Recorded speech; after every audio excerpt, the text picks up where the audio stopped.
It's easy to be calm and mindful when you're in a cave, but how do you do it in the world, and how do you do it under extreme duress? That's what reveals character. As a kid, I was really sort of naturally insecure until I discovered drugs and alcohol, and that was like the miracle salve that solved every problem that up to that point I didn't know that I had. I was a pretty broken guy. It was a pretty dire, dark scenario. I woke up one day hungover and decided I'm finally ready to do something about this.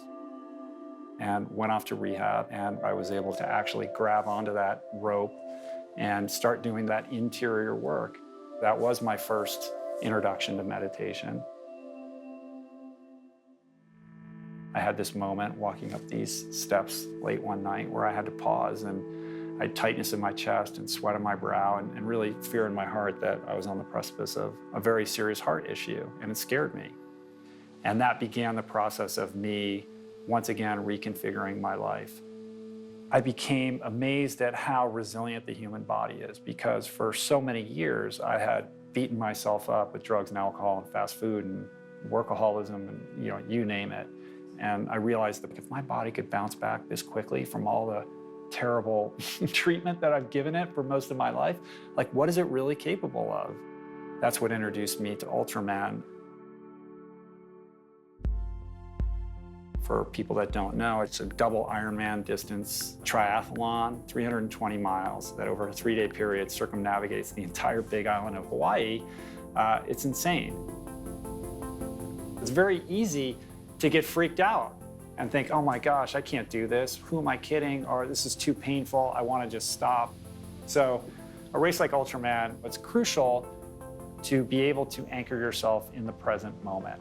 You have to be able to let go of what just happened and what is in your near future and focus on what is happening right now. And the more you can do that, then all of that fear kind of evaporates. Your thinking mind is that pesky guy on your shoulder who's trying to talk you out of everything. And so the trick becomes learning how to tap into a higher state of awareness so that you can be mindful and you can be present. And that's the place you want to be in as an athlete, because that's when you're completely centered and focused. And I will say in all honesty that Headspace has been really great for helping me have a consistent approach to my practice, because it is right on my phone and I put it down in the dock at the bottom. It's a constant reminder, and it's so easily accessible to be able to do it wherever you find yourself. For somebody who's beginning to meditate, 5 minutes might seem like an eternity. And that's what I experienced during this training. Like, I could get to a place where a 7-hour ride didn't feel like that long. And that's really a mental practice.